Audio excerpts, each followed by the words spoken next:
할렐루야, 할렐루야. 살아계신 하나님의 이름을 찬양합니다. 오늘 목요 예배에 나오신 여러분들을 진심으로 환영합니다. 우리 한 주간 동안 평안하셨는지 우리 앞뒤 옆 사람에게 좀 멀리 있지만 한번 인사를 건네볼까요? 우리 영상 앞에 있는 친구들도 샬롬입니다.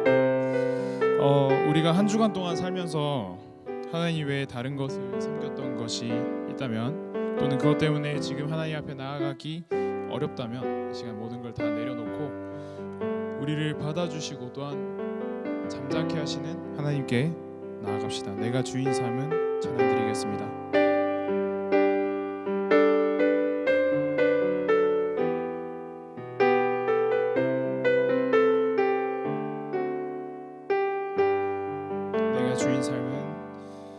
내가 주인 삶은 모든 건 내려놓고 내 주 되신 주 앞에 나가, 내가 사랑했던 모든 건 내려놓고 주님만 사랑해. 다시 한 번 더. 내가 주인 삼은, 내가 주인 삼은 모든 건 내려놓고 내 주 대신 주 앞에 나가, 내가 사랑했던 모든 건 내려놓고 주님만 사랑해. 우리 찬양합시다. 주 찬양. 주 사랑 거친 풍랑에도 깊은 바다처럼 나를 잠자게 해. 주 사랑 내 영혼의 반석, 그 사랑 위에 서리. 내가 주인 삼은, 내가 주인 삼은 모든 건 내려놓고 내 주 대신 주 앞에 나가, 내가 사랑했던 모든 건 내려놓고 주님만 사랑해. 주 사랑, 주 사랑 거친 풍랑에도 깊은 바다처럼 나를 잠자게 해. 주 사랑 내 영혼의 반석,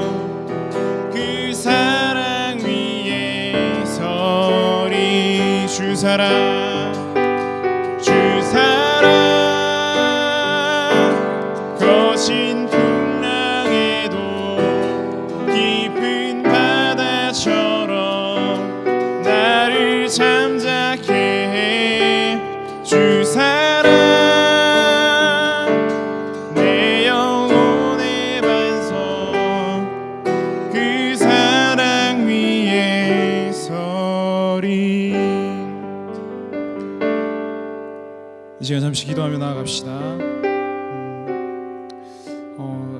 앞에 말했던 것처럼 우리가 한 주간 살면서 우리 마음 가운데 주님보다 더 사랑했던 것 있다면 이 시간 내려놓고 하나님 앞에 회개하는 마음으로 이 시간 잠시 기도하며 나아갔으면 좋겠습니다. 또한 오늘에 있을 이 예배를 위해서 특히나 오늘 말씀 설교를 하시는 우리 김영욱 목사님을 위해서 하나님께 성령 충만함을 이 시간 구했으면 좋겠고, 또한 이 예배가 하나님께 드려지는 합당한 예배가 될 수 있도록 성령님께 이 시간 간절히 구하는 시간 되겠습니다. 기도하며 나아가겠습니다.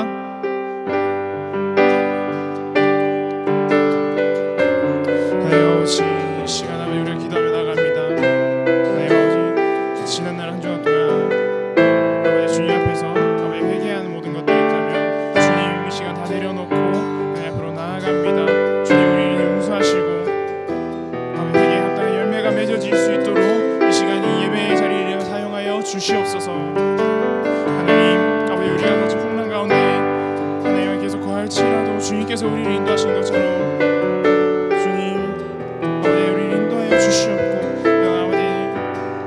말씀을 전하시는 김영욱 목사님께 성령 충만함을 허락하여 주시옵소서. 아버지, 이 예배가 하나님께 드려지는 합당한 예배가 될 수 있도록 주님 아버지 우리를 사용하여 주시옵고, 또 하나님의 말씀을 전하실 때에 우리 학생들에게 아버지 그것들이 정말 아버지 마음속 깊이 내려져 뿌리 박혀서 하나님의 그 말씀이 열매 맺어질 수 있도록 주님 아버지 인도하여 주시옵소서. 아버지 하나님 인도하시기 바랍니다. 성령 충만함을 구합니다. 주님 인도하시옵소서.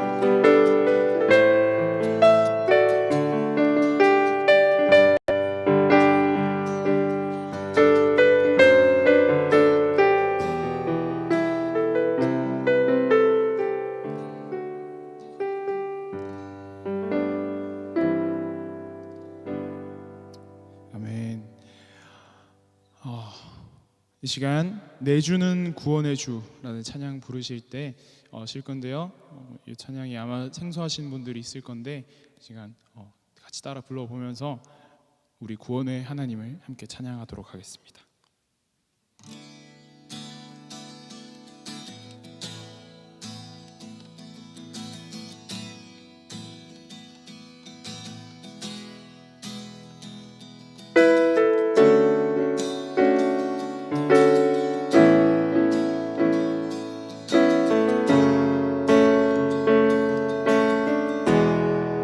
모든 이들 필요해,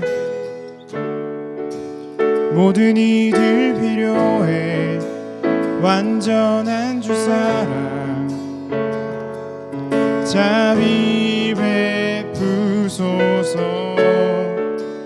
모든 이들 필요해, 그 새 주의 온유함 열방의 소망.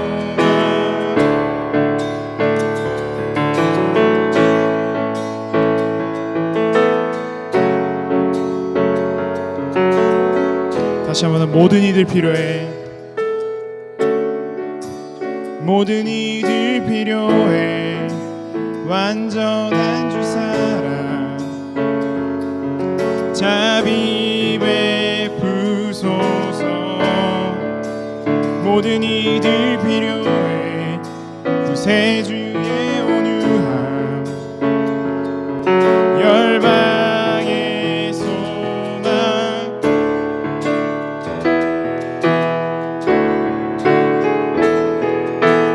예수 산을 옮기시는 내 주는 구원의 주, 그는 구원의 주.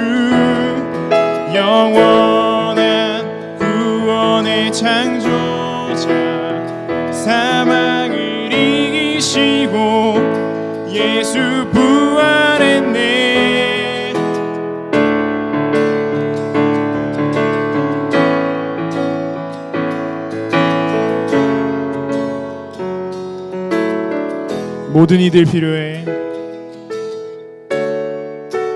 모든 이들 필요해. 완전한 주 사랑 자비 베푸소서. 모든 이들 필요해. 구세주의 온유함 열방의 소망.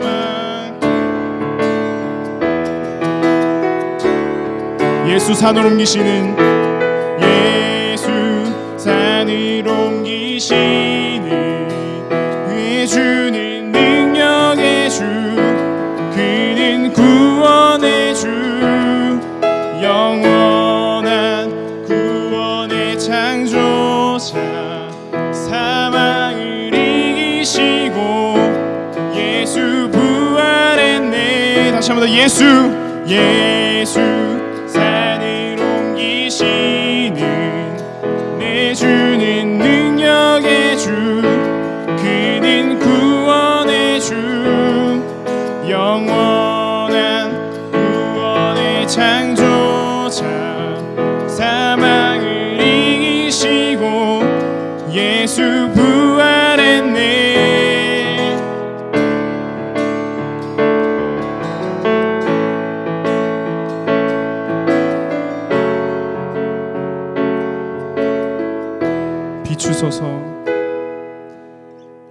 비추소서 주님의 빛을. 찬양해 다시 사신 왕의 영광을. 예수 비추소서 주님의 빛을. 찬양해 다시 사신 왕의 영광을. 목소리 높여서 비추소서 주님의 빛을. 찬양해 다시 사신 왕의 영광을. 예수 비추소서 주님의 빛을. 찬양해 다시 사신 왕의 영광을. 예수 산을 옮기시는 예수 산을 옮기시는 내 주는 능력의 주. 그는 구원의 주. 영원한 구원의 창조자. 사망을 이기시고 예수 부활했네. 예수 산을 옮기시는 내 주는 능력의 주. 그는 구원의 주. 영원한 구원의 창조자. 사망을 이기시고 예수 부활했네. 다시 한번 더 예수 산을 옮기시는 예수 산을 옮기시는 내 주는 능력의 주. 그는 구원의 주. 영원한 구원의 창조자. 사망을 이기시고 예수 부활했네. 한 번 더 예수 산을 옮기시는 내 주는 능력의 주. 그는 구원의 주. 영원한 구원의 창조자. 사망을 이기시고 예수 부활했네.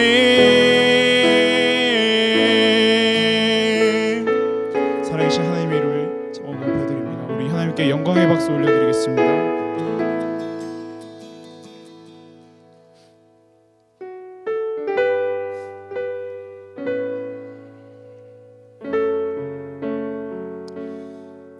우리가 세상에 살면서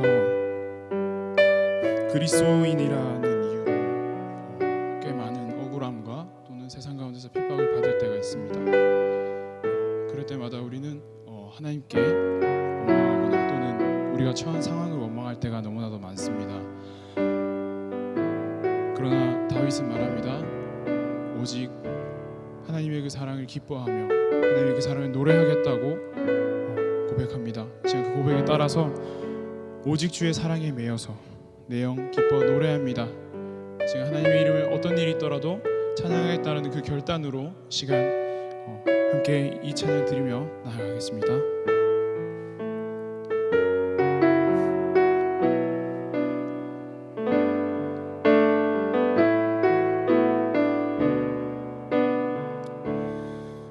오직 주의 사랑에 매여 내 영 기뻐 노래합니다. 이 소망의 언덕 기쁨의 땅에서 주께 사랑 드립니다.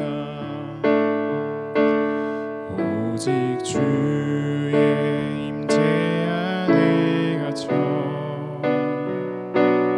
내 영 기뻐 찬양합니다.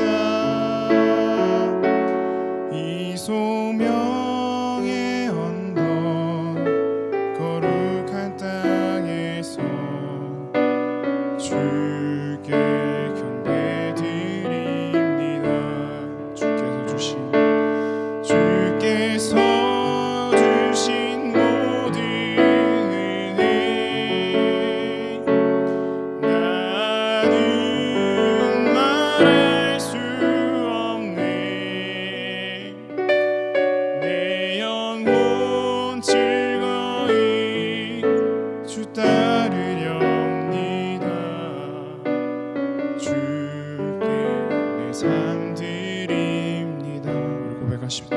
오직 주의 사랑에 매여 오직 주의 사랑에 매여 내 영 기뻐 노래합니다. 이 소망의 언덕 기쁨의 땅에서 주께 사랑 드립니다. 오직 주의 임재 안에 갇혀 내 영 기뻐 찬양합니다.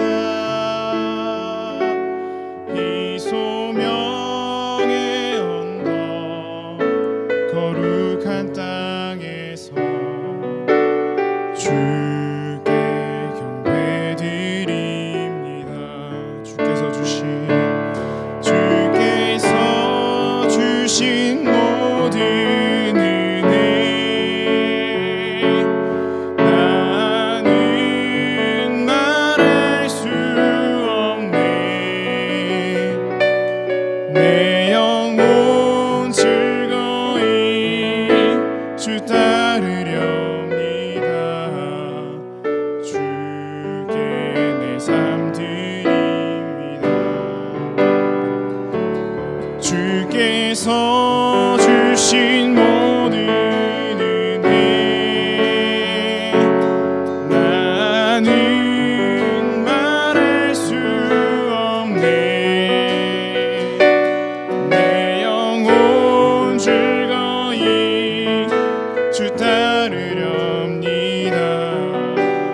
주께 내 삶 드립니다. 주께서 주신 모든 은혜 나는 말할 수 없네. 내 영혼 즐거이 주 따르렵니다. 주께 내 삶 드립니다. 우리 목소리로만 고백합시다.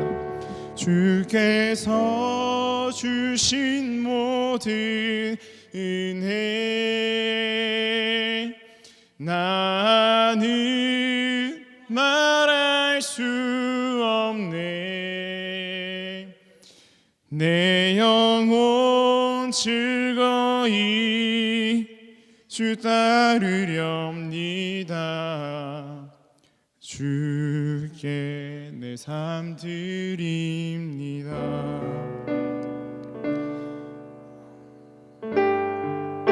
정말로 그러십니까? 정말로 내 삶을 주님께 드리시겠습니까? 이 시간 우리 다 같이 기도했으면 좋겠습니다.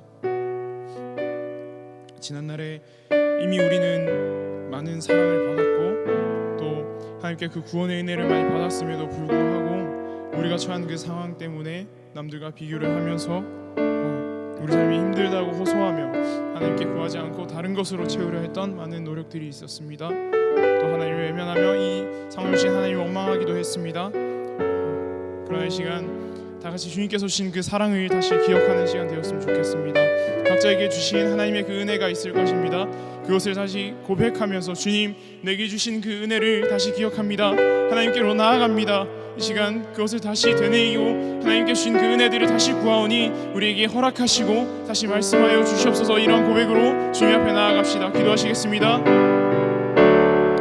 살아계신 주님, 우리에게 오셨던 하나님 많은 은혜들을 기억합니다. 하나님 아버지 그것들을 알면서도 우리 세상 가운데서 주님을 택하시 아니하고 아버지 힘들다는 이유로 다른 것을 구하며 하나님을 먼저 선택하지 않았던 나의 아버지 그런 미련한 이런 생각들 하나님 아버지 이것들을 주님 앞에 다시금 내어놓습니다. 아버지 이런 부족한 우리를 오직 사랑하시겠다고 주님이시라 우리를 불러주셨습니다. 하나님 아버지 그 은혜들을 다시 기억합니다. 아버지 세상 가운데 허무함 속에서 아버지 방황하며 아버지 그 은혜를 기억하시 아니하며 세상의 쾌락과 많은 아버지 그 무난한 가운데 구하며 하나님의 그 은혜를 잊고 살았던 그 지난 날을 다시금 회개합니다. 하나님 아버지 우리를 다시금 만드시소. 아버지 이 자리에 세우셨사오니 아버지 그 감사함을 우리가 다시 기억합니다. 그 은혜를 우리에게 다시 부어주시옵고 아버지 이 말씀 가운데로 우리가 불러주시니 주여 우리 결단하며 나아갑니다. 하나님 아버지 주여 우리를 불러주시옵소서. 우리를 다시금 회복시켜주시옵소서. 이 자리를 다시 주의 그 회복을 간구합니다.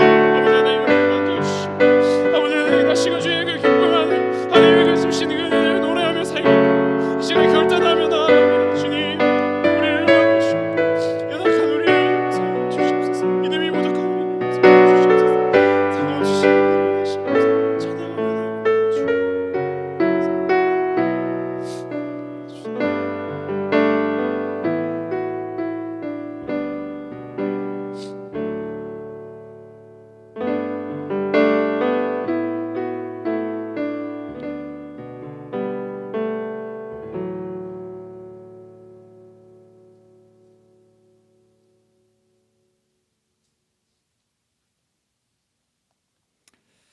사랑과 공의의 하나님, 오늘도 주의 은혜를 찬양합니다. 예배 자리로 우리를 부르시고 한몸된 공동체로 함께 예배할 수 있는 시간들을 허락해 주셔서 감사합니다. 비록 몸은 떨어져 있지만 주 안에서 하나 된 지체들이 서로를 위해 기도하며 한 마음으로 하나님을 예배하는 시간 되기를 소망합니다. 그간 당연하게 여겼던 시간들을 돌아보는 시간들이 되게 하시고 예배와 공동체와 교회를 더 사랑하고 소중하게 여기는 시간들이 되길 소망합니다. 말씀을 붙잡고 기도로 살아가길 다짐하면서도 늘 그렇지 못하는 시간들이 더 많은 것 같습니다. 우리를 붙드시고 인도하셔서 날마다 성령님과 동행하는 삶을 살아갈 수 있는 주의 자녀들 되게 하여 주옵소서. 오늘 말씀 전하실 김영욱 목사님께 성령의 충만함을 허락하시고 전하시는 말씀에 우리의 심령이 깨어 반응하는 귀한 시간 되길 원합니다. 무에서 성령님 이 예배를 도우시고 주관하여 주옵소서. 살아계신 예수 그리스도의 이름으로 기도드렸습니다. 아멘.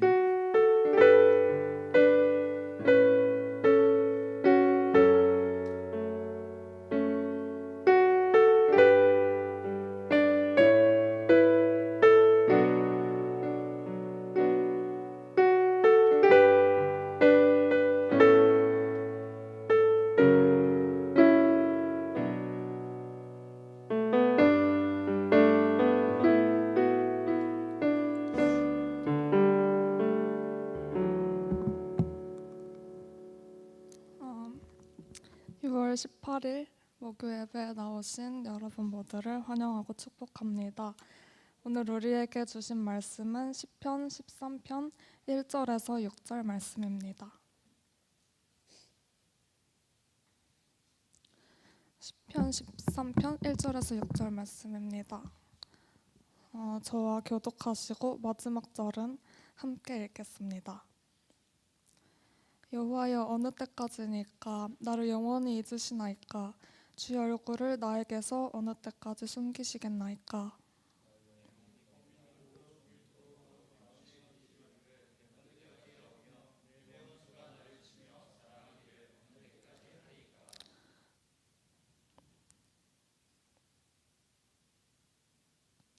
여호와 내 하나님이여, 나를 생각하사 응답하시고 나의 눈을 밝히소서. 두렵건대 내가 사망의 잠을 잘까 하오며.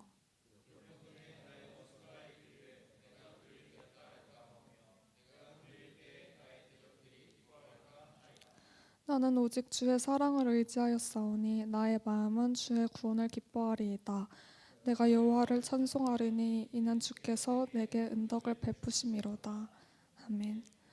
김영훈 목사님께서 나오셔서 어떻게 잘 살 수 있을까라는 제목으로 말씀 전해주실 때 많은 은혜 받으시기 바랍니다.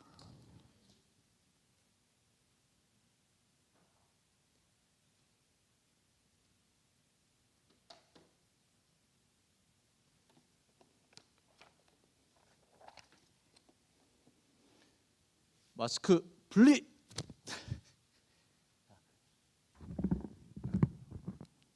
할렐루야. 네. 제가 마스크를 끼고 나온 거는 요즘에 우리 학생들이 약간 느슨해진 것 같아요. 코로나 사태 가운데서 마스크를 안 쓰고 다니는 학생들이 많이 있더라고요. 그래서 저도 마스크를 끝까지 쓰고 있는 그 모습을 보여드렸습니다.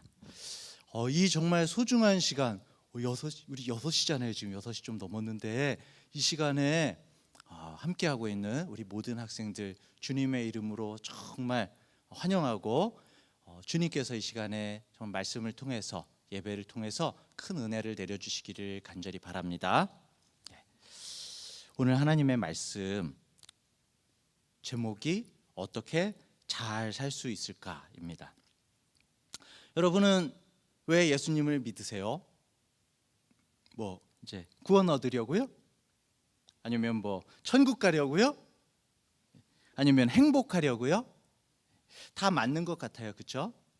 저는 이걸 종합해서 이렇게 대답할 수 있다고 생각합니다. 잘 살려고 믿는다. 잘. 제가 이게 어감이 좀 달라요. 일반적으로 이제 저 사람 잘 살아. 세상에서는 세상 기준에 맞춰서 잘 살아 그러면 뭐죠? 돈이 많고 그냥 부자로 잘 산다는 얘기예요. 근데 이 표현이 이제 세상에서는 그렇게 물질적으로 생각이 되지만은 제가 말하는 게 그게 아니라는 걸 여러분들은 알고 계시죠? 예. 그래서 좀 다르게 표현하는 겁니다. 여러분들은 과연 잘 살고 있는가? 이 시간에 우리들이 한번 돌아봤으면 좋겠습니다. 성경은 하나님께서 우리에게 주신 삶을 잘 살라고 말씀하세요. 여러분도 잘 살고 싶으시죠? 여기 잘 살고 싶지 않은 사람 손 들어보세요. 없죠? 예. 그런데 여러분, 우리가 정말 하루하루 삶을 살고 있지만 세상에서 가장 어려운 게 바로 이 잘 사는 거예요. 이 잘 사는 거의 반대말이 뭘까요? 잘 못 사는 거. 물질적으로 아니고 잘 못 사는 거예요. 왜 사람들은 잘 못 사는 걸까요? 무엇이 우리를 못 살게 할까요? 여러분, 이 자리에 있는 우리 학생 여러분, 무엇이 자신을 못 살게 하고 있습니까 지금? 우리가 그 대답을 우리들이 습관적으로 하는 말 속에서 쉽게 찾아볼 수가 있는데, 우리가 보통 이런 말 많이 쓰지 않나요? 진짜 힘들어서 못 살겠어, 이런 말 쓰지 않나요? 그렇죠? 혹시 오늘 아침에도 쓴 사람 있나요? 정말 우리들은 보통 못 사는 이유를 힘든 일에서 많이 찾습니다. 그렇죠? 여러분은 어떻게 생각하세요? 정말 우리를 못 살게 하는 게 우리가 삶에서 부딪히는 그 힘든 일일까요? 그러면 우리 인생에서 정말 힘든 일만 없으면 우리가 정말 잘 살 수 있는 걸까요? 아무 갈등도 없고 가끔 가다가 좀 이제 삶이 분주하고 힘들 때 저는 약간 생각을 해봐요. 땡그랑 땡그랑 안데르센 동화같이 이렇게 비둘기 푸투둑 나르고 예배당 종소리 딱 불려나면서 그런 풍경같이 정말 평화롭기만 한 그러면 우리가 정말 잘 살 수 있을까요? 어떨 것 같으세요?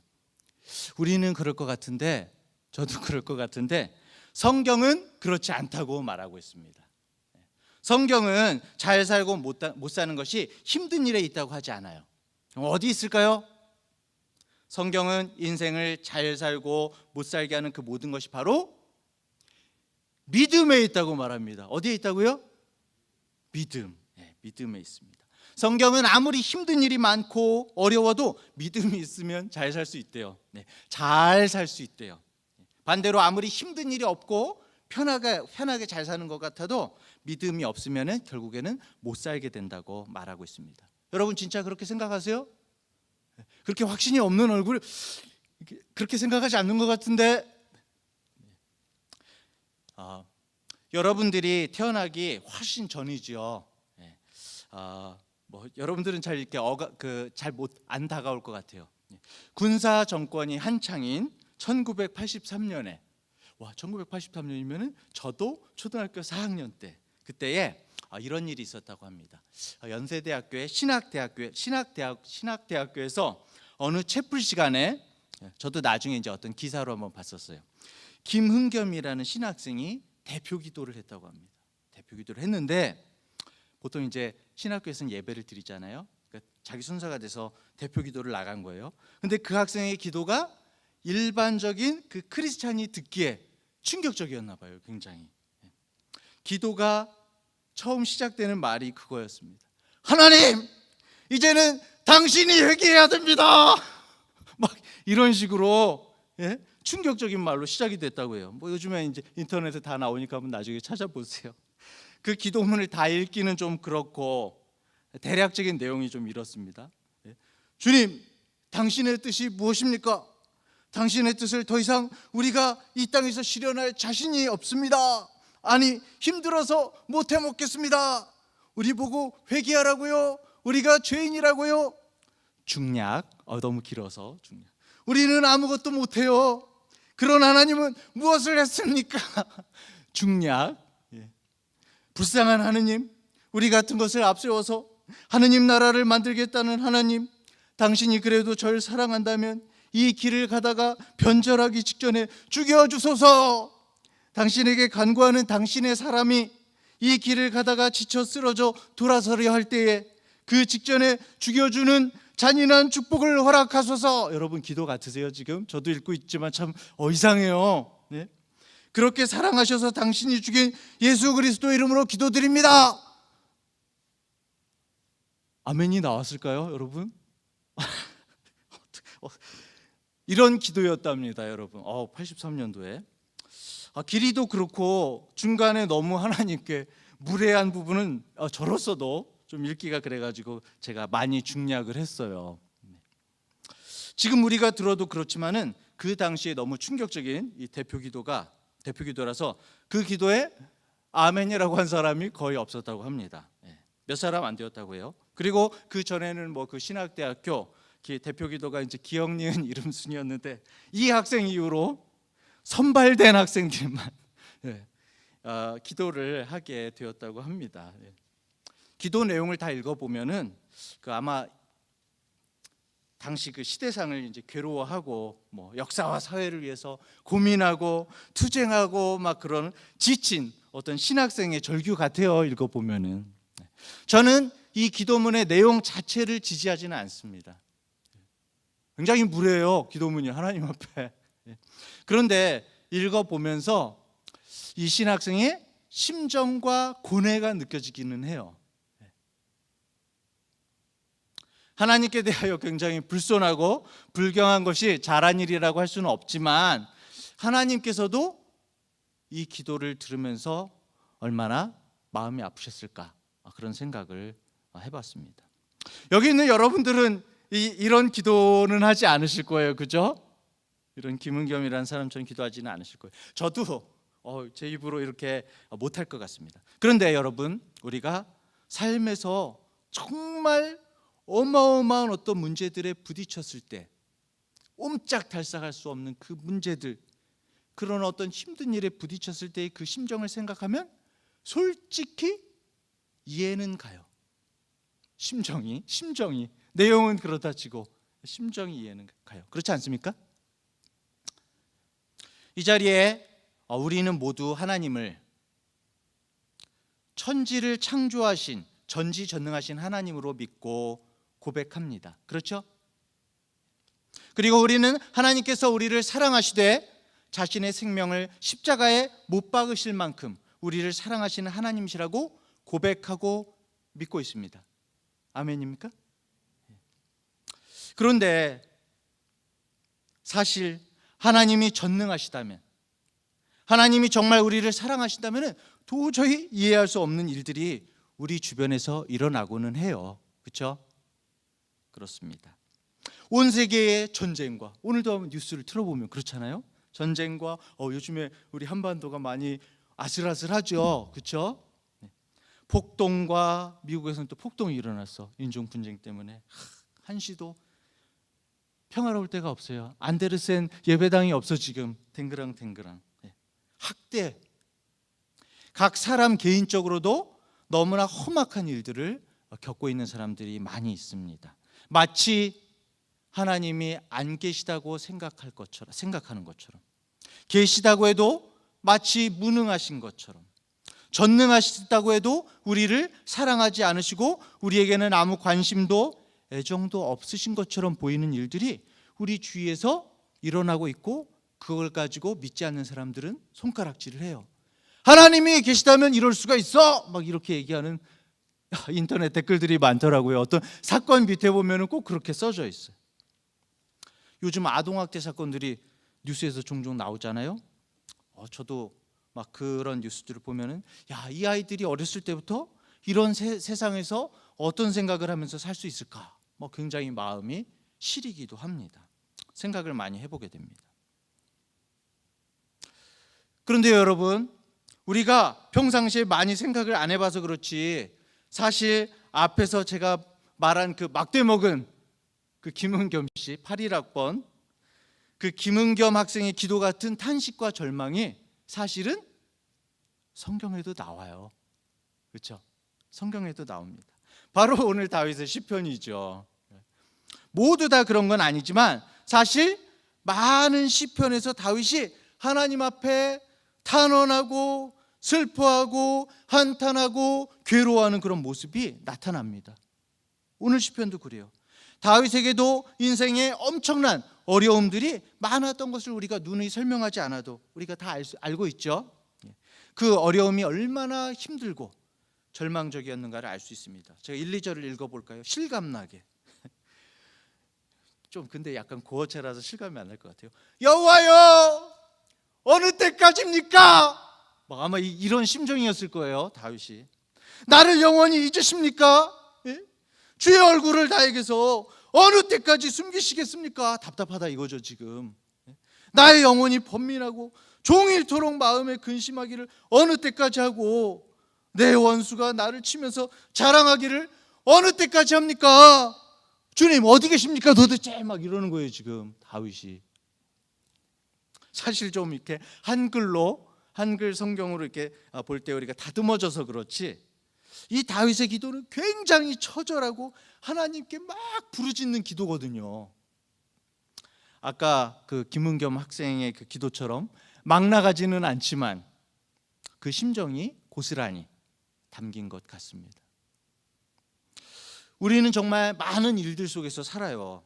그리고 언뜻 보면은 앞에서 말한 그 김은겸, 자꾸 특정 이름을 말해서 그러네요. 김은겸 학생이나 아니면 성경의 다윗이나 부정하기 힘들게도 믿음으로 살라고 말씀을 하시는데 힘든 일 때문에 못 사는 것처럼 보여요. 아무리 봐도. 그게 우리 김은겸 학생 기도문을 쫙 보니까 독재 정권의 탄압 때문이든지, 아니면 정말 우리 다윗처럼 사울 왕의 정말 십수년간의 그 추적 때문이든지 간에 이렇게 정말 힘든 일 때문에 못 사는 것 같아요. 그런데 언뜻 같은 한탄과 번민 가운데 있는 것처럼 보이는데 두 기도에는 차이가 있습니다. 그렇죠? 분명히 차이가 있어요. 뭐가 다를까요? 그냥 읽어만 봐도 알죠. 끝이 다릅니다. 끝이 달라요. 물론 하나님의 영감이 담긴 이 시편의 성경과 뭐 한 신학생의 그 절규를 담은 기도문을 비교한다는 것 자체가 좀 그렇지만은 처음은 비슷해요. 그런데 끝이 다릅니다. 다윗도 힘들었어요. 그렇죠? 절망했습니다. 울기도 많이 했을 거예요. 여러분 요즘에 울어본 적 있으세요? 요즘에 눈물이 메말랐나 다들? 진짜 힘들어서 울어본 적이 있으세요? 그런데 다윗은 정말 많이 울었던 것 같아요. 막 백엔잇을 다 적실 정도로 울었다고 하잖아요. 그런데 다윗의 끝맺음은 우리가 정말 다윗의 시편을 읽으면서 느끼는 것은 언제나 끝맺음은 믿음이에요. 믿음. 정말 자신을 주체하지 못하고 주여 외쳤지만 언제나 끝맺음은 믿음이에요. 성경의 인물들은 안데르센 동화처럼 살지 않았습니다. 인생의 힘든 일들을 모두 다 겪었습니다. 읽어보세요. 아브라함부터 이삭이나 야곱이나 다 읽어보세요. 창세기 39장에는 우리가 잘 아는 요셉이 나오죠. 요셉이 형들에게 팔려가는 것이 바로 39장입니다. 어디로 팔려가죠? 애굽에 보디발 장군의 종으로 가게 되었다고 딱 나오는데 요셉이 어떻게 살았었죠? 처음에는 어떻게 살았습니까? 아버지 야곱의 특별한 사랑을 받고 채색 옷을 입고 지내던 귀공자 같은 그런 요셉이 하루아침에 팔려가는 그런 노예가 된 거예요. 여러분 이건 우리가 이제 성경을 매일 그냥 습관적으로 읽어서 그냥 무뎌졌지만은 보통 사람이 당할 수 있는 어떤 역경이나 고난 중에서 굉장히 충격적인 사건이에요. 네? 입장을 바꿔서 생각해 보면은 지금으로 치면 뭐예요 이게? 인신매매 당한 거잖아. 그것도 형제한테 인신매매를 당했어. 와, 엄청난 트라우마겠죠. 그렇죠? 앞으로 죽을지 살지도 몰라요. 그런데 창세기 39장 2절에 이렇게 기록되어 있어요. 바로 애굽으로 끌려갔다 그 다음에 39장 2절에 여호와께서 요셉과 함께 하심으로 형통한 자가 되어. 이 말 우리 이 성경 읽어봤는지 많이 읽어봤겠지만은 2절에 그렇게 나와요. 잡혀갔다 얘기하자마자 여호와께서 요셉과 함께 하심으로 형통한 자가 되어. 사실 도저히 이해가 안 되는 말씀이에요. 노예로 팔려가서 종이 되었다. 그 말씀 다음에 바로 이어서 요셉이 형통한 자라는 거예요. 형통은 무슨 형통이야 이게? 제가 만약에 저기 염전의 노예로 인신매매 당했어. 저기 어디 신안에 알 수 없는데 인신매매 당했는데 형욱이가 형통한 자가 돼요. 이상하잖아 이게 무슨 말이에요 도대체? 그렇죠? 이렇게 설명하면 그게 절대로 맞는 말이 아니죠. 그리고 같은 장 22절 39장 22절에는 엎친 데 덮친 격으로 요셉이 보디발 장군의 아내에게 모함을 받아서 옥에 갇히게 되죠. 그렇죠? 근데 요셉의 삶이 참 꼬여도 이렇게 꼬일 수가 없는 거예요. 노예가 된 것도 부족해서 이제는 죄수가 됐어요. 죄수. 그런데 그 22절 내용이 나오고 그 다음 또 23절에 또 이렇게 나와요. 여호와께서 요셉과 함께 하심으로 범사에 형통한 자가 되어. 뭐야 이게 무슨 말이야 도대체? 그냥 형통함도 아니고 범사에 형통하대요. 이건 정말 말이 안 돼도 너무 안 되는 것 같아요. 하나님께서 일부러 의도하고 이걸 쓰게 하신 거예요. 제가 만일 글을 쓰면서 이런 식으로 글을 썼다면 사람들이 제가 제정신이 아니라고 생각을 했을 거예요. 이거 성경 누가 쓴 거예요 여러분? 누가 썼죠? 모세를 통해서 쓰셨지만은 하나님이 쓰게 하셨죠. 아마 그냥 모세가 썼다면 이렇게 쓰지는 못했을 거예요. 결국에는 하나님께서 말씀하시는 게 뭘까요? 앞에서도 말했지만 힘든 일이 우리를 못 살게 하는 게 아니다 라고 하나님께서 지금 강조를 하고 계신 거예요. 우리에게 힘든 일이 우리를 못 살게 하는 게 아니다. 우리는 요셉의 인생을 다 잘 알고 있습니다. 그렇죠? 요셉이 고난을 당한 그 시점만 딱 끊어서 생각하면 전혀 말이 되지 않는 말씀이죠. 그렇죠? 그런데 우리는 다 알아요. 요셉의 인생을 다 알고 있는 우리 입장에서는 요셉의 일생을 놓고 다시 생각해 보면 어떨까요? 그러면은 아까 말씀드린 2절과 23절의 말씀, 여호와께서 요셉과 함께 하심으로 형통한 자가 되었다. 맞는 말씀일까요? 틀린 말씀일까요? 맞는 말씀이죠. 사실 우리는 알고 있으니까. 우리는 알고 있어요. 그것만 딱 끊어서 보면은 틀린 말인데 우리가 다 알고 있는 입장에서는 맞는 말씀이고 하나님께서 보시는 입장에서도 맞는 말씀이죠. 하나님은 이미 다 알고 계셨으니까요.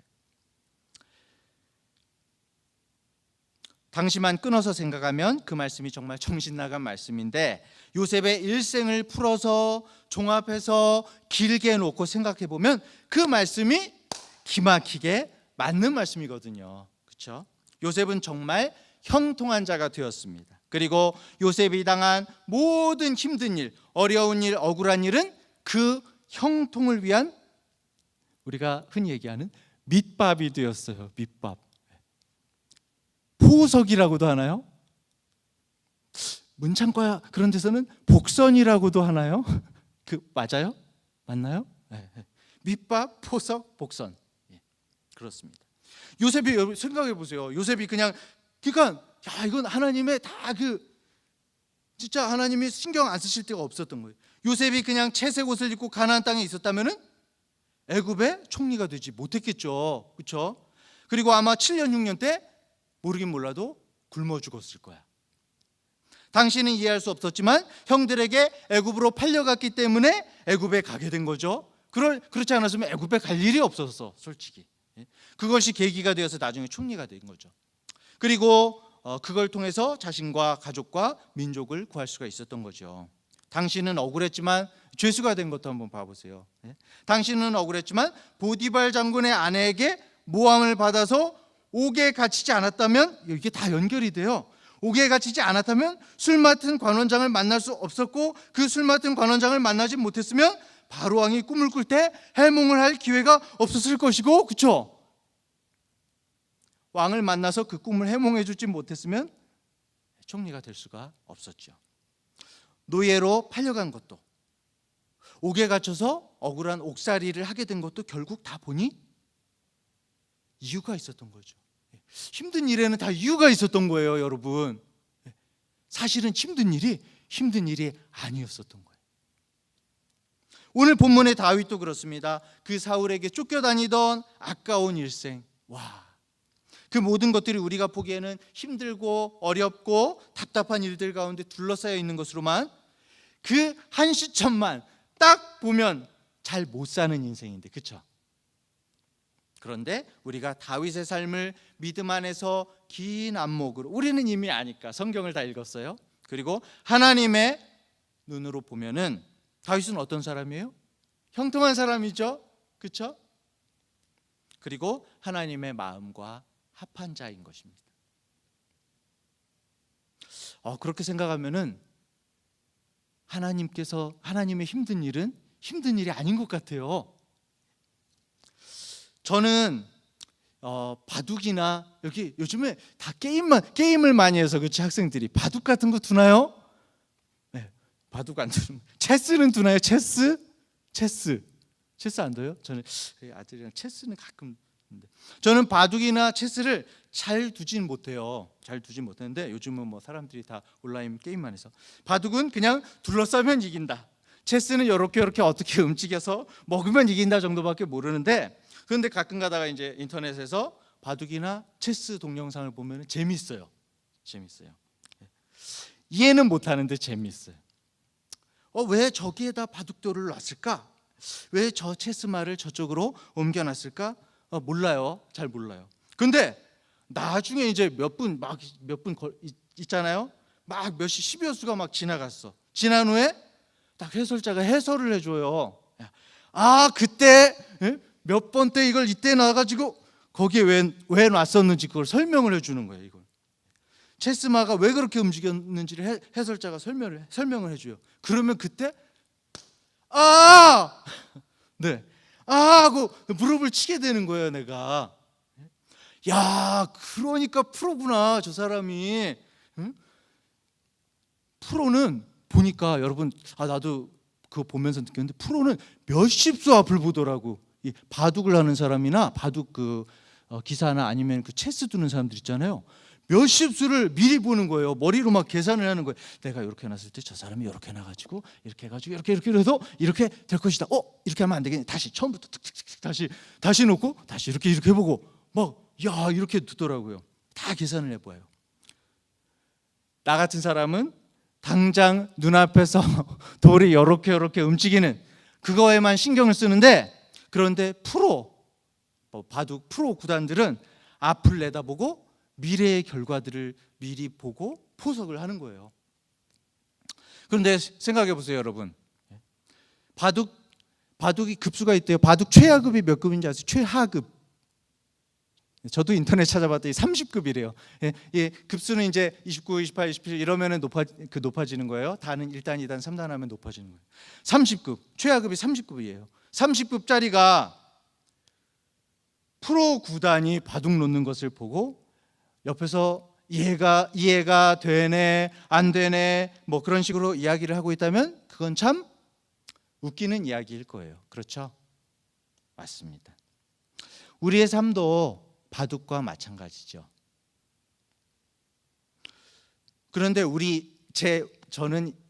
대부분의 우리는 인생 급수가 30급이에요. 30급.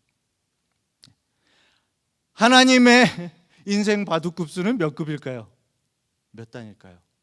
아마 뭐 프로 구단보다도 훨씬 높을 거예요, 아마. 그렇죠?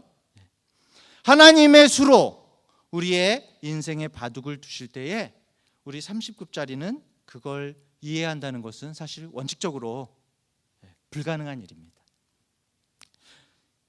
여러분, 그럴 때는 어떻게 해야 될까요? 그냥 이 아마 30이 프로 구단을 이해하려고 할 필요가 없어요. 그냥 믿으면 됩니다, 여러분. 이해도 할 수도 없겠지만은 이해하려고 하지 말고 믿으면 돼요. 믿음을 가지고 잠잠히 지켜봐야 되는 거죠. 다윗은 하나님을 믿었습니다. 그래서 오늘 5절 6절 말씀, 처음에 1절 2절에는 아까 전에 제가 얘기했던 것처럼 왜 하나님이 안 보이세요? 막 이렇게 얘기했지만은 5절 6절 말씀에 이렇게 매짐을 할 수 있는 겁니다. 나는 오직 주의 사랑을 의지하여 싸우니 나의 마음은 주의 구원을 기뻐하리이다.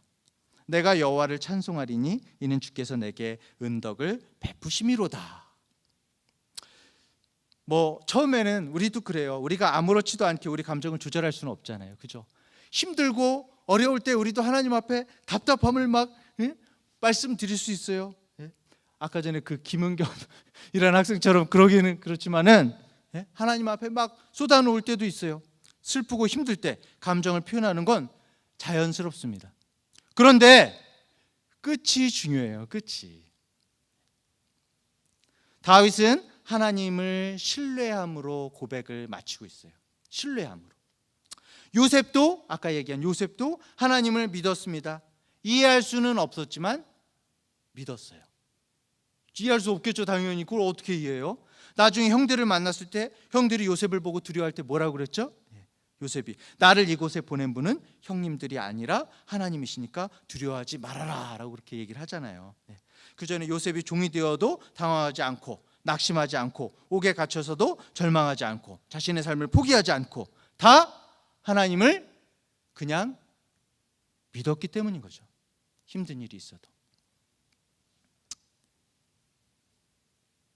자, 여러분, 우리가 이해는 못하지만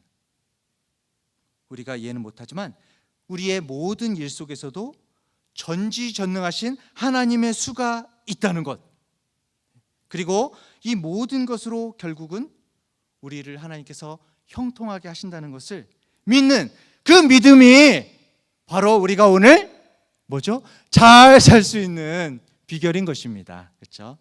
자, 다시 한번 물어봅니다. 어떻게 하면 잘 살 수 있습니까, 여러분? 믿음이죠. 믿음입니다. 무엇을 믿습니까? 지금 당장 나의 삶의 바둑판이 어떻든지 간에 전지전능하신 하나님께서 나를 이끄시고 이기게 하신다는 그 약속을 믿는 것입니다. 결국에는 순간순간 우리가 믿는다고 하면서도 믿지 못하는 것은 뭘까요? 결국에는 우리가 사실은 입으로는 하나님을 믿고 있다고 하면서도 하나님이 얼마나 프로이신지를 믿지를 않는 거예요. 하나님이 얼마나 크신지를 믿지를 않는 거예요. 우리 입으로는 오직 주만이 나의 산성, 나의 구원이시니, 나의 요새, 나의 반석, 나의 산성 고백하면서도 사실은 느낌적으로는 믿는데, 내가 주님을 뭐 좋은 느낌을 가지고 신뢰하기는 하는데 진짜로 요새로는 안 믿어요. 진짜로 하나님이 얼마나 크신 분인지를 안 믿어요. 나에 대해서 아까 전에 요셉처럼 모든 일들을 하나하나 나의 일들에 대해서 계획을 가지고 계신 것을 우리들은 믿지 않고 있는 거예요. 저와 여러분들에게는 이런 믿음이 필요합니다. 살다 보면 도저히 이해할 수 없는 일들이 일어납니다. 단편만 놓고 보면 하나님이 안 계신 것 같습니다. 하나님이 무능하신 것 같아 보입니다. 하나님이 나를 버리신 것 같습니다. 하지만 그렇지 않다는 거예요. 하나님은 언제나 계시죠. 나와 함께 계십니다. 그리고 전지전능하십니다. 나를 사랑하십니다. 우리가 알지 못하는 초고수의 수를 놓고 계십니다. 그것을 믿으라는 거죠.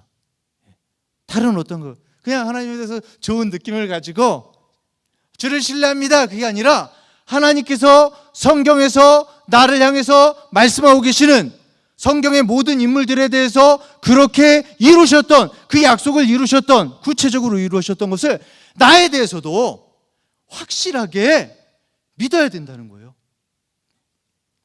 그것을 믿고 잠잠히 신뢰해야 한다는 것입니다.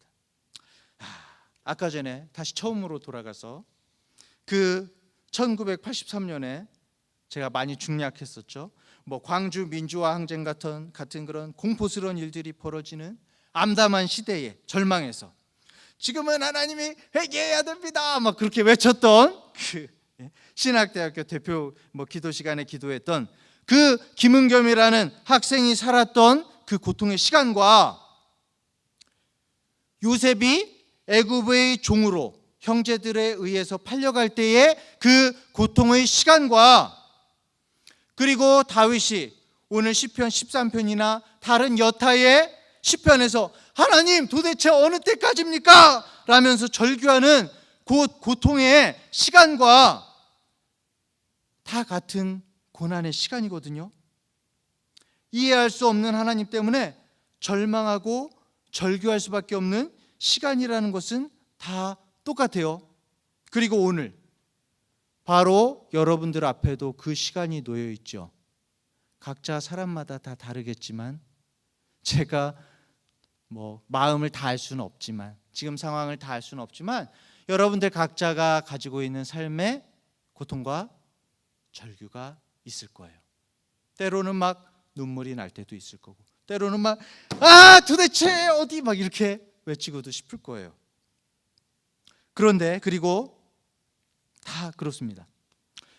그런데 결국에는 그 김은겸이라는 청년은 이해할 수 없어서 하나님을 믿지 못했고, 물론 이제 제가 그 삶을 판단할 수는 없어요. 그 아까 전에 그 기도문만 봤을 때 요셉과 다윗은 이해할 수 없음에도 불구하고 하나님을 끝까지 믿었다는 거예요. 하나님을 끝까지 신뢰했습니다. 김은겸이라는 청년은 믿음이 무너짐으로 살 힘을 잃어버렸고, 제가 그 삶을 막 일일이 다 찾아보지는 않았어요. 36살에 일찍 죽었더라고요. 요셉과 다윗은 그 어려움의 긴 시간들을 다 이겨낼 뿐만이 아니라 그것을 기회로 삼아서 형통한 자가 되었습니다. 상황은 같았는데, 그 고통의 상황은 같았는데, 다 힘든 일을 겪었죠. 그런데 결과는 달랐어요. 상황이 달라서 결과가 달라진 것이 아니라, 상황은 다 힘들었는데 결과가 달랐어요. 결국 상황 때문이 아니라 뭐 때문이라고요, 여러분? 믿음 때문이에요. 믿음 때문입니다. 나의 영혼이, 제가 시편 62편 1절부터 2절 다시 한번 읽어볼게요. 나의 영혼이 잠잠히 하나님만 바라며 나의 구원이 그에게서 나오는도다. 오직 그만이 나의 반석이시오, 나의 구원이시오, 나의 요새이시니 내가 흔들리지 아니하리로다. 아까 자꾸 특정 이름이 나오네. 김은경과 같은 상황에서도 다윗은 하나님 회개하십시오 라고 소리 지르지 않았습니다. 다윗은 그 상황에서도 주님의 사랑을 믿었고 하나님의 구원을 신뢰했습니다. 그리고 그 구원의 하나님을 찬송할 것이라고 선포하고 있어요. 그리고 그 믿음대로 되었습니다. 믿음대로. 김은겸은 김은겸의 믿음대로 되었고 다윗은 다윗의 믿음대로 되었어요. 말씀을 맺겠습니다. 우리 사랑하는 SCM 학생 여러분, 하나님 나라에는 쓰레기통이 없다는 말이 있어요. 하나님 나라에는 쓰레기통이 없다. 무슨 말일까요? 버릴 것이 없다는 거예요. 우리 삶에 지금 여러 가지 일들이 일어나고 있죠, 여러분. 어려운 일들, 힘든 일들이 분명히 있죠. 예? 그런데 그 버릴 것이 하나도 없다는 거예요. 쓰레기 같아서 정말 버리고 싶은 일들도 나중에 다 보면은 로마서 8장 28절 합력해서 선을 이루어요. 나중에 봤더니 요셉처럼 다윗처럼 길게 보니까 다 이것이 합력해서 선을 이루고 있어. 여러분, 힘든 일들에 절대 꺾이지 마세요. 길게 보세요. 합력해서 선을 이루시는 하나님이라는 이 사실을 마음 가운데 믿으세요. 지금 혹시 여러분이 겪고 있는 암담한 일이 있다면 절대 포기하지 마시기 바랍니다. 모든 것이 합력하여서 선을 이루고 고난까지도 우리에게 유익이 되는 까닭은 하나님이 전능하신 하나님이시기 때문이에요.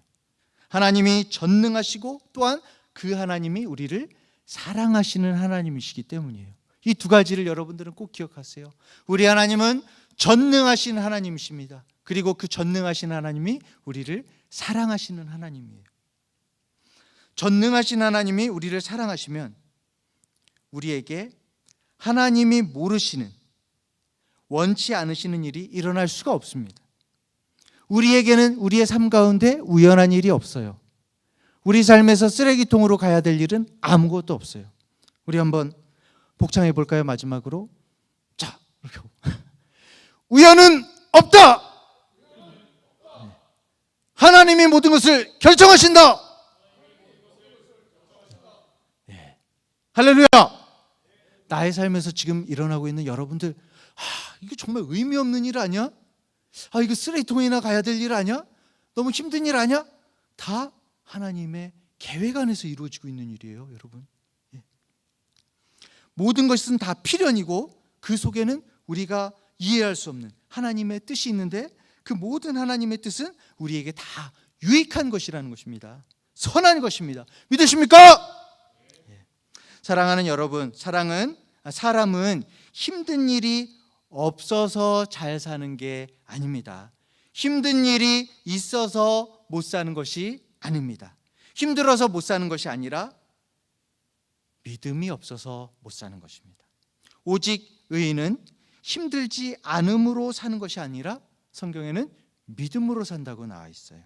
하나님을 믿는 믿음으로 우리가 이해하기 어려운 현실 속에서도 언제나 선을 이루시는 하나님을 정말 믿는 믿음으로 힘들어서 못 사는 삶이 아니라 믿음으로 언제나 잘 사는 삶을 사는 우리 SCM 모든 형제 자매들 되기를 간절히 축원합니다.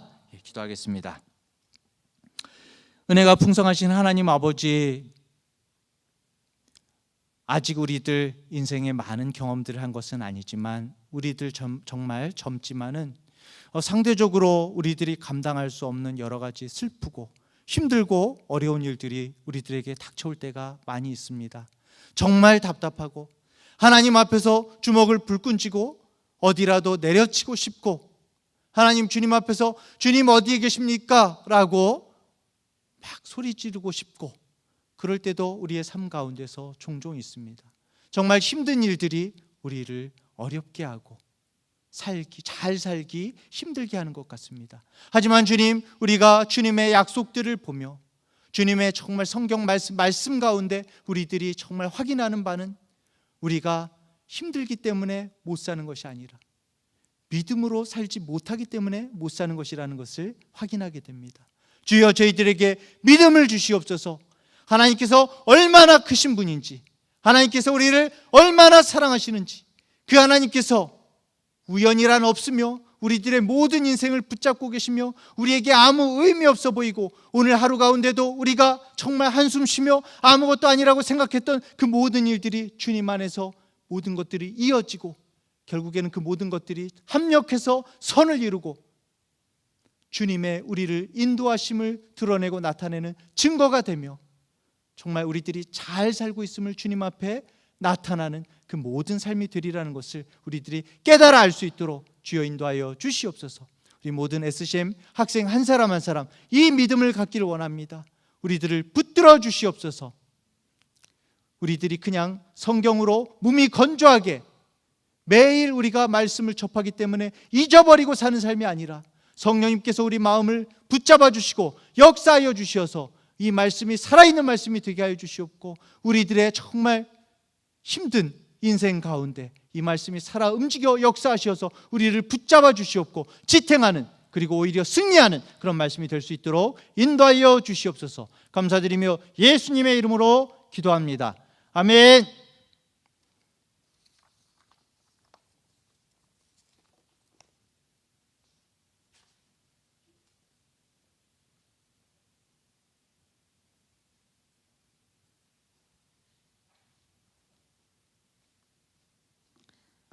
내게 있는 향유옥합 부르시면서 준비하신 예물 하나님께 올려드리겠습니다.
기도하겠습니다.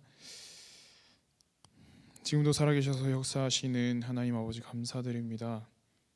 주님께서 우리 삶에 주신 물질의 일부를 드려 하나님 앞에 봉헌 드립니다. 이 물질들이 하나님 뜻에 따라서 귀한 곳에 사용되어질 수 있도록 주님 역사하시고 사용하여 주시옵소서. 드린 손길 위에 주님 축복하여 주시길 간절히 원합니다.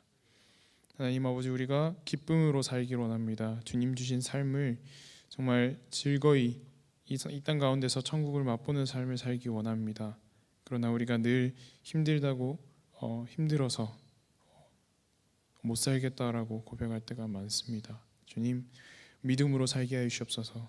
주님께서 늘 형통케 하시는 우리를 끝까지 이끄시리라는 그 믿음 가지고 살게 해 주시옵소서.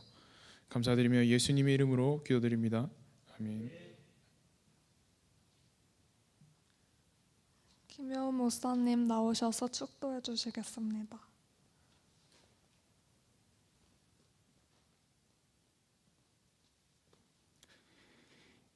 이제는 우리 주 예수 그리스도의 은혜와 하나님 아버지의 너무나 크신 무한하신 사랑하심과 성령의 우리를 언제나 붙들고 인도하시는 그 인도하심이 이 시간 우리들의 모든 인생을 주님께 온전히 맡기며 하나님께서 얼마나 크신 분이신지, 하나님께서 우리를 얼마나 사랑하시는 분이신지, 너무나 작은 우리들의 인생 하나하나까지 얼마나 살피시며 함께 하시는지를 마음 가운데 실감하며 주님 앞에 고백하며 나가는 우리 모든 SCM 학생들 위해, 중앙대학교 위에 영원토록 함께 있으시기를 간절히 축원하옵나이다. 아멘.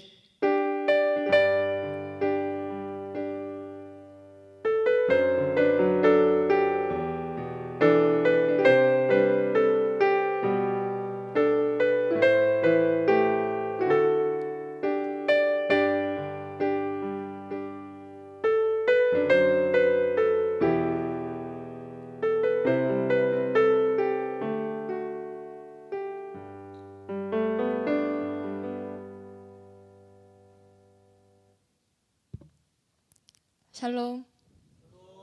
무교예배 나오신 여러분들을 환영하고 축복합니다. 함께 옆자리에서 예배하고 있는 지체들과 이렇게 인사했으면 좋겠습니다. 잘 살아봅시다.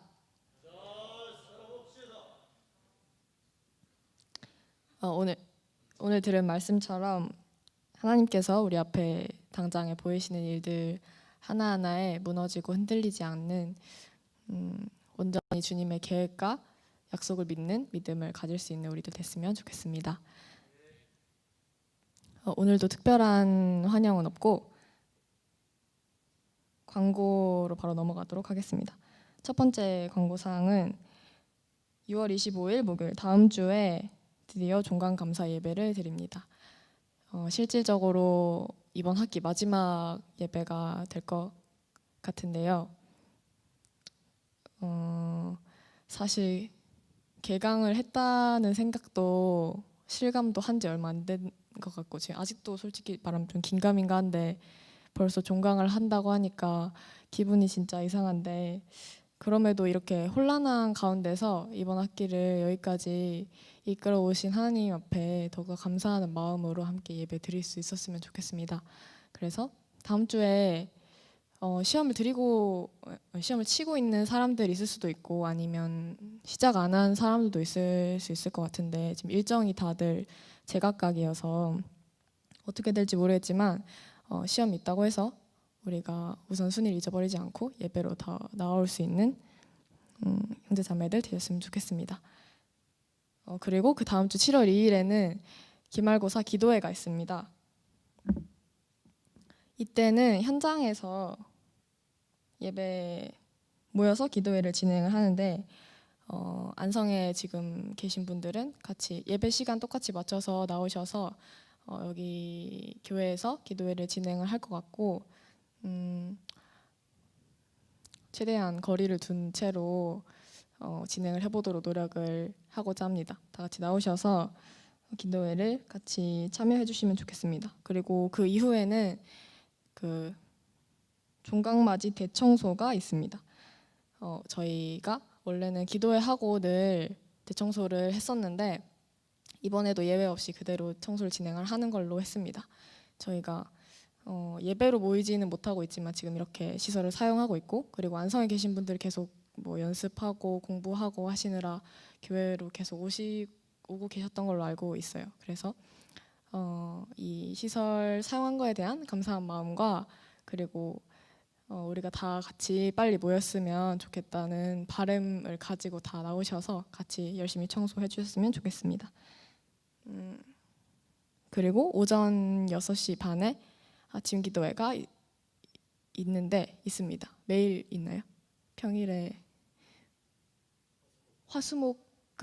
화수목금에 아침 기도회를 가지고 있다고 합니다. 같이 기도하실 분들은 오전 6시 반에 이 예배당으로 모이셔서 함께 아침 기도회 드릴 수 있었으면 좋겠습니다. 네, 광고 여기서 끝이고 이후의 시간은 학년 모임으로 진행해 주시면 되겠습니다. 계속 하시던 대로 줌이랑 카톡 병행하셔서 다 같이 참여해 주시면 좋겠습니다. 이상으로 모든 예배 마치도록 하겠습니다.